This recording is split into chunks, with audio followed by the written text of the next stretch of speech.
2000년 7월 저녁 밤 11시경에 이 만취한 한 음주 운전자가 육중 추돌 사고를 내서 이 대학 졸업을 앞둔 23세의 한 여학생이 심한 화상을 입고 말았습니다. 4학년이었던 그녀는 그날 주일 예배를 마치고 오빠와 함께 도서관에서 공부를 하다가 이 오빠가 운전하는 차를 타고 집으로 가던 중에 신호를 기다리며 서 있었는데 술에 만취한 운전자의 차가 뒤에서 들이받았고 또 차에 불이 나서 그 사고로 전신에 3도 화상을 입게 됐습니다. 이 3도 화상이라고 하는 말은 이 피부가 재생될 능력을 잃어버렸다는 거죠. 그래서 구급차를 타고 이 병원 응급실로 가던 중에 이 그녀의 오빠는 살 가망성이 없으니까 동생한테 작별 인사를 하라고 하는 그런 말까지 들었고, 이 중상이었기 때문에 의사들도 치료를 포기하려고 했습니다.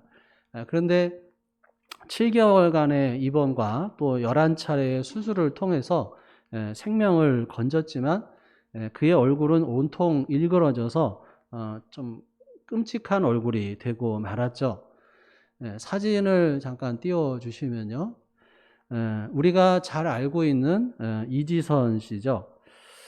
당시에 그녀는 수술 후에 자신의 일그러진 얼굴을 보고 온몸에 내려앉은 듯한 절망감 속에서 이렇게 기도를 했다고 그래요. 하나님을 한 번도 의심해 본 적이 없는데 왜 저에게 이런 일이 일어나게 하세요? 제가 불쌍하지도 않으세요. 이런 모습으로 살아야 한다면 차라리 그만 살게 해주세요. 이화여대 유아교육과를 다니면서 몸과 마음이 불편한 아이들을 돕는 것을 꿈꾸면서 신앙으로 이렇게 젊음을 살아가고 있었는데 자신에게 닥친 그 불행을 도저히 받아들일 수가 없었던 거예요. 사고가 나고 나서 3년의 세월이 흐른 후에 2003년에 책을 한 권 출간을 합니다. 한때 베스트셀러가 되었던 지선아 사랑해라고 하는 그런 제목의 책이죠. 그 책의 마지막 문장은 이렇습니다. 그래서 저는 지금 행복합니다. 여러분, 오빠에게 이런 모습으로 어떻게 사냐? 오빠가 차라리 나를 죽여줘라. 이렇게 말하던 그녀가 어떻게 지금은 또 행복하다 이렇게 말할 수 있는 사람이 되었느냐라고 하는 거예요. 옛날로 다시 돌아가고 싶지 않느냐라고 하는 한 기자의 질문에 이렇게 대답을 합니다. 아니요, 지금이 더 행복합니다. 지금 제 안에 담겨있는 고난이 가져다 준 축복의 보물들은 그 무엇과도 비교가 되지 않습니다. 당시에 그녀가 좋아했던 찬송은 나 주님의 기쁨 되기 원하네라고 하는 찬송이었다 그래요. 비록 얼굴은 남들 보기에 끔찍하지만 또 어떤 사람들은 천벌을 받았다고 말할지 모르지만 그런 모습을 가지고도 주님의 기쁨이 되는 삶을 살 수 있다. 그런 희망을 그 찬양으로 고백을 했던 것이죠. 그리고 화상과 교통사고의 후유증으로 힘겨운 시간을 보냈던 그녀는 장애인들을 돕는 복지 전문가가 되고 싶다라고 하는 새로운 꿈을 꾸고 2004년에 이제 미국으로 유학을 떠나게 됩니다. 그래서 UCLA에서 사회복지학 박사학위를 받고 지금은 이제 한동대학교 상담심리사회복지학부 교수로 사역을 하고 있습니다. 꿈 많고 활기 있게 살아가던 대학교 4학년 예쁜 여학생이었습니다. 신앙생활도 착실하게 잘하고 있었어요. 무엇 하나 나무랄 것 없는 그런 젊은이였는데 왜 그녀에게 그런 불행이 닥치고 말았냐라고 하는 거예요. 꿈 많던 그녀를 왜 오히려 그렇게 절망의 나락으로 떨어지게 만든 것이냐라고 하는 거예요. 누구나 갖는 그런 회의에 그녀는 오히려 담담하게 아니다고, 오히려 지금이 더 행복하다 이렇게 말을 해요. 여러분, 혹시 우리들에게 그런 일이 닥친다면 우리는 뭐라고 말할까요? 오늘 본문의 말씀은 우리들에게 희망을 안겨주는 말씀이에요. 자, 11절을 같이 다시 읽어보겠습니다. 시작. 여호와의 말씀이니라.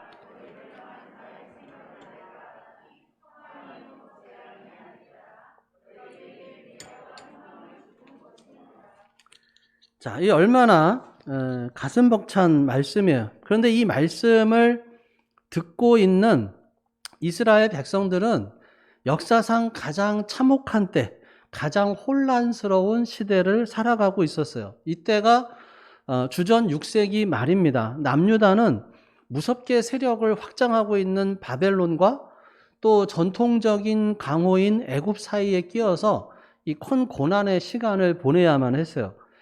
그것이 바로 세 번에 걸친 바벨론의 침공 때문이었죠. 바벨론이 남유다를 첫 번째 침공한 것은 주전 605년경입니다. 당시에 전통적인 강대국이었던 애굽이 신흥 강대국인 바벨론의 세력을 확장을 막고자 갈그미스라고 하는 곳까지 군사를 이끌고 올라가서 거기에서 치열한 전투를 벌이게 됩니다. 근데 결과가 바벨론의 승리였죠. 갈그미스 전투에서 승리한 바벨론은 애굽을 비롯한 아프리카와 근동 아시아 지역으로 진출하기 위해서 중요한 이 팔레스타인을 차지하기 위해서 유다를 침공해 옵니다. 당시에 유다에는 세계 최대 강국으로 등장한 바벨론의 공격을 방어할 어떤 힘도 없었어요. 결국 유다의 왕이었던 여호야김은 바벨론에게 항복할 수밖에 없었고, 바벨론은 유다에서 다니엘을 비롯한 유능한 젊은 인재들을 포로로 끌고 가고 성전에 있던 기물들을 다 빼앗아 갔습니다. 그리고 유다는 바벨론의 속주처럼 바벨론을 섬기게 됩니다. 두 번째 침공은 1차 침공이 있은 지 약 한 8년이 지난 주전 597년에 일어났는데, 여호야김 왕이 죽고 여호야긴이 유다의 왕이 됐는데, 이 왕이 된 여호야긴이 바벨론을 배반한 거예요. 그래서 화가 난 느부갓네살이 다시 유다를 침공해 옵니다. 그러니까 여호야긴 왕이 된 지 불과 한 3개월밖에 되지 않은 때예요. 바벨론이 침공해 오자 여호야긴 왕은 애굽이 자기들을 도와줄 것으로 기대하고 대항해 보려고 했지만 애굽은 끝내 유다를 도와주질 않아요. 결국 여호야긴 왕은 바벨론 왕의 선처를 기대하며 어머니와 대신들을 데리고 나가서 바벨론 왕에게 또 항복을 합니다. 근데 여호야긴의 치욕이 거기에서 끝나지 않고 바벨론 왕은 이 여호야긴 왕을 바벨론으로 끌고 가요. 왕위에 오른 지 석 달 만에 일어난 일이에요. 왕뿐만 아니라 왕의 어머니와 왕비들, 신복들, 방백들, 내시들까지 모조리 사로잡아 갑니다. 그렇게 끌려간 그 위정자들이 무려 한 1만 명이 넘어요.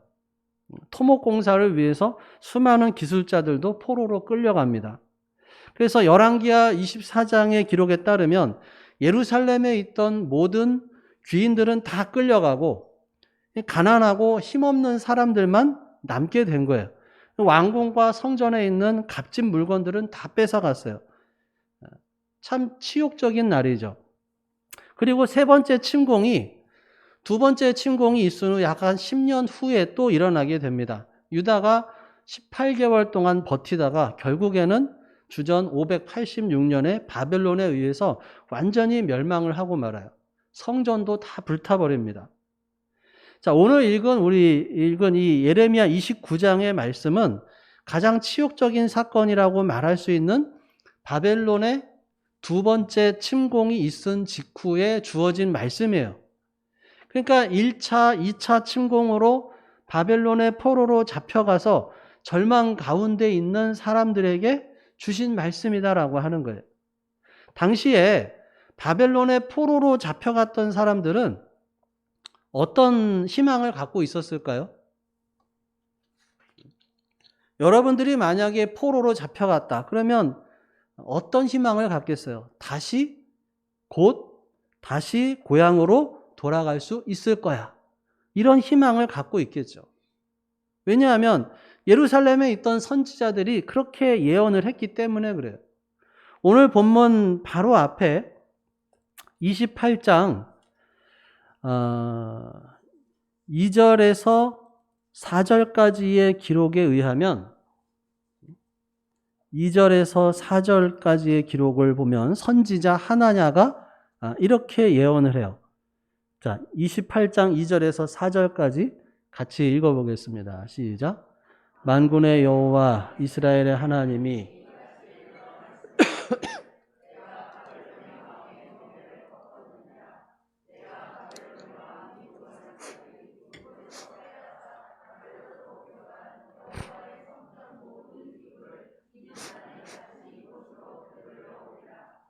내가 또 유다의 왕 여호야 김의 아들 여고니아와 바벨론으로 간 유다 모든 포로를 다시 이곳으로 돌아오게 하리니 바벨론 왕의 망해를 꺾을 것임이라.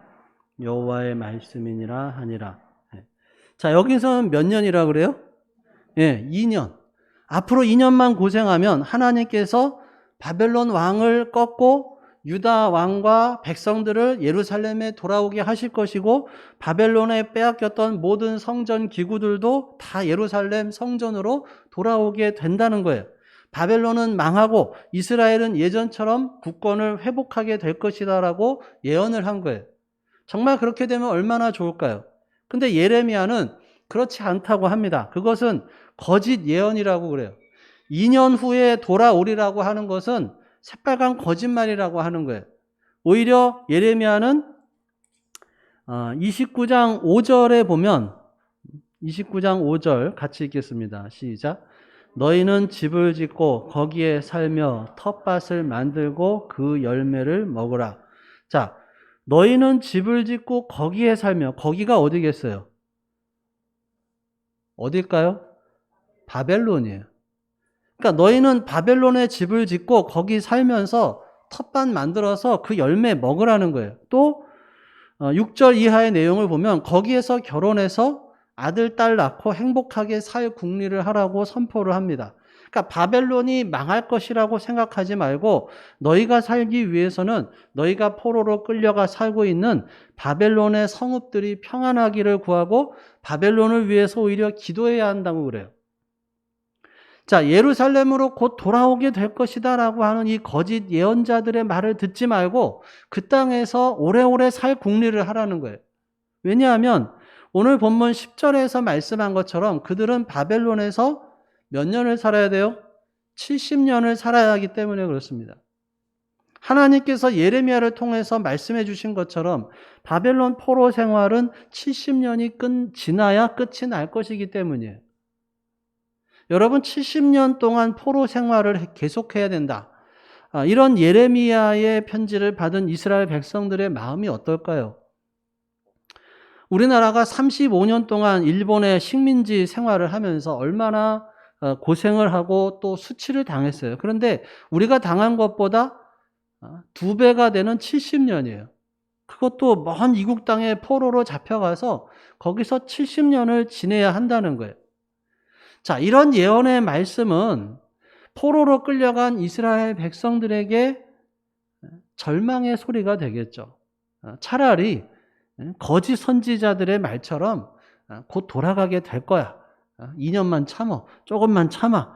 그런 말씀이 훨씬 더 위로가 되는 말씀이에요. 그런데 예레미야 선지자는 그렇게 말하지 않아요.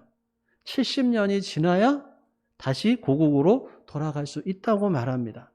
그러니 그런 예언의 말씀을 들은 백성들은 절망적일 수밖에 없어요. 그런데 하나님의 말씀이 그것으로 끝난 게 아니에요. 70년을 바벨론에서 포로로 살아야 되는데 그건 절망을 말씀하는 게 아니라는 거예요. 하나님께서 이렇게 말씀을 하셔요. 11절 다시 읽어보겠습니다. 시작. 여호와의 말씀이니라. 너희를 향한 나의 생각을 내가 아나니 평안이요 재앙이 아니니라. 너희에게 미래와 희망을 주는 것이니라. 자, 70년 동안이나 바벨론에서 살아야 한다는 게 재앙이 아니라고 말씀하셔요. 왜? 하나님께서는 이스라엘 백성들이 생각하지 못한 아름다운 미래와 희망을 계획하고 계시기 때문이다라고 하는 것입니다.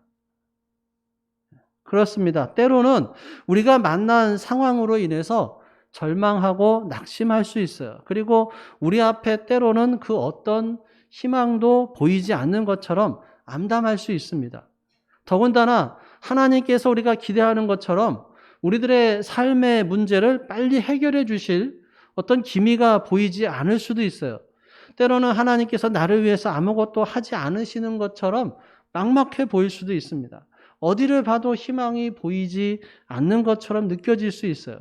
그럴 때 우리들은 이렇게 말하겠죠. 하나님 어디 계셔요? 하나님, 나는 어떻게 해야 돼요? 우리를 사랑하신다는데 나를 사랑하신다는 증거가 뭐예요? 지금 이 상황에서 하나님의 생각과 하나님의 계획은 뭐예요? 답답한 마음에 우리가 그렇게 하소연할 수 있어요.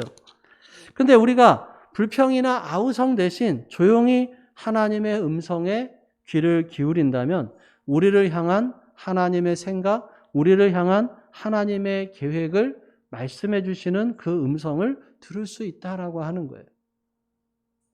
우리의 하나님, 우리의 아버지이신 하나님은 우리를 사랑하시는 하나님이십니다. 우리를 누구보다도 사랑하신 하나님께서 우리의 힘든 상황에 대해서 아무런 대책이 없으실까요? 당신의 사랑하는 백성이 고통 중에 울부짖고 있는데 하나님께서 아무 생각 없이 그냥 먼 산만 바라보고 계시겠느냐라고 하는 거예요. 우리가 힘들고 어려울 때 우리는 이 바벨론 포로로 잡혀간 이스라엘 백성들처럼 이 거짓 선지자의 혹하는 말씀에 마음을 빼앗길 수가 있어요. 그러니까 내 마음, 내가 바라는 대로 말해주는 그런 사람들의 말에 현혹될 수 있어요. 그런데 우리는 우리가 듣고 싶은 말씀을 듣는 게 아니라, 내가 듣고 싶은 말씀을 듣는 게 아니라 우리를 향한 하나님의 생각이 무엇인지, 우리를 향한 하나님의 계획이 무엇인지를 들으려고 해야 하는 거예요. 왜냐하면 우리를 향한 하나님의 생각은 언제나 우리에게 평안을 주시고자 하는 것이기 때문입니다. 지금의 상황이 아무리 힘들고 어렵더라도 우리를 향한 하나님의 계획, 우리를 향한 하나님의 생각은 결코 재앙이 아니라 평안이고 미래의 희망인 줄 믿을 수 있기를 간절히 바랍니다. 당시에 이스라엘 백성들이 바벨론의 포로로 잡혀갔던 이유는 그들의 죄악에 대한 하나님의 징벌이었어요. 하나님께서 강대국 바벨론을 채찍으로 사용하셔야 할 정도로 이스라엘 백성들이 죄악에 빠져 있었어요. 그래서 하나님께서 계속해서 하나님의 선지자들을 보내서 그들에게 경고를 하십니다. 하나님께 돌아오라고 그래요. 근데도 그들이 돌아오질 않아요. 그러다가 결국에는 채찍을 맞아야 했습니다. 근데 하나님의 생각은 채찍질 하는 것으로 끝이 아니었어요.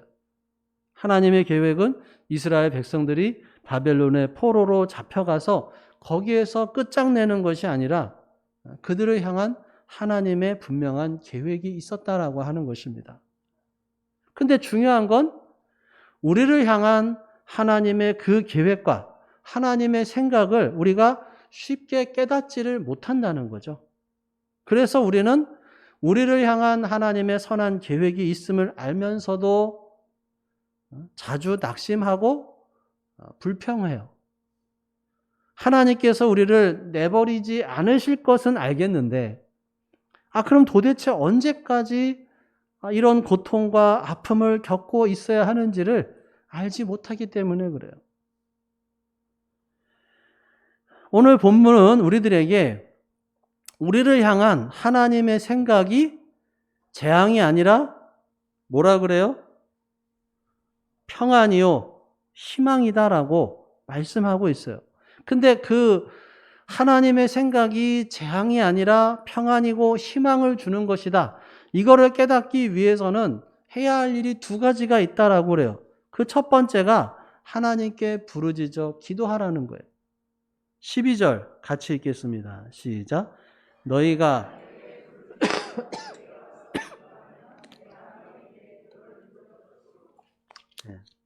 하나님께 기도하면 하나님께서 그 기도를 들으신다고 말씀을 하셔요.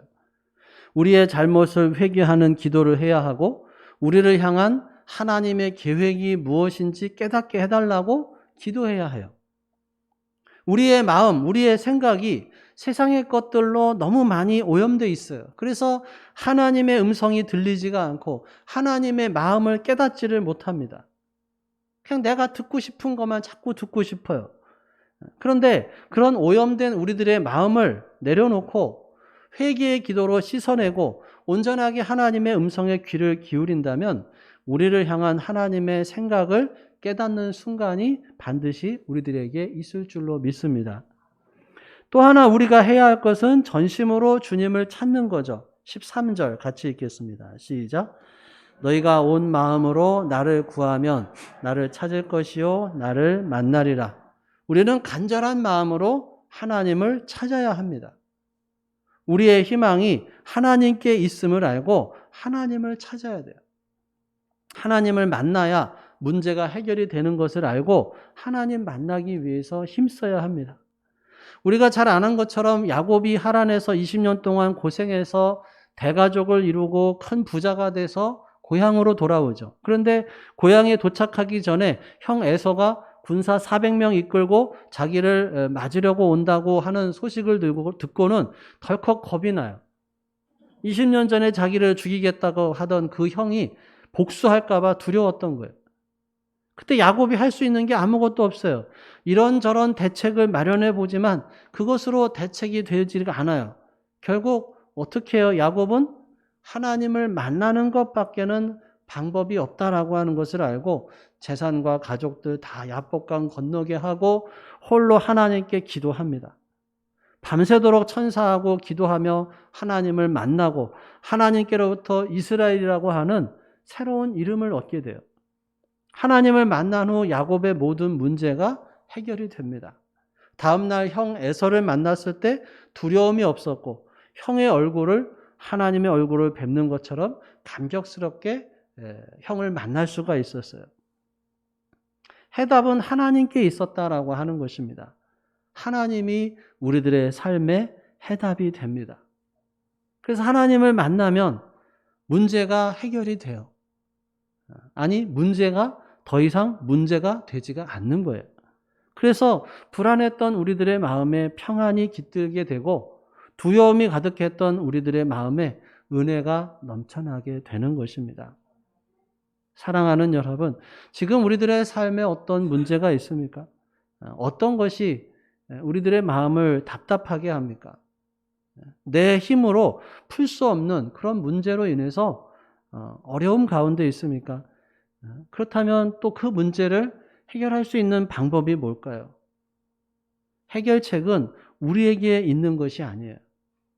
때로는 그 해결이 우리가 기대하는 것처럼 빨리 나오지 않을 수도 있어요. 그런데 해결책이 없는 것이 아닙니다. 해결의 방법이 없는 것도 아니에요. 모든 문제의 해결은 오직 주님께 있다라고 하는 것입니다. 하나님만이 모든 문제의 해답이 되신다라고 하는 거예요. 사람에게 해답이 있는 것이 아니에요. 상황이 변한다고 해답이 자연스럽게 찾아오는 것도 아닙니다. 우리가 하나님을 찾아야 하고 하나님을 만날 때 그것이 최고의 방법이고 최고의 해답이다라고 하는 것입니다. 사랑하는 여러분, 우리를 향한 하나님의 생각은 결코 재앙이 아니라 평안입니다. 그리고 미래의 희망을 주시려는 것이 우리 하나님의 생각이에요. 앞에서 언급한 이지선 씨를 생각해 보면 모든 꿈이 한순간에 무너지는 것처럼 보였어요. 교통사고가 나는 순간 그동안 준비했던 모든 것이 다 물거품이 되는 것처럼 보였어요.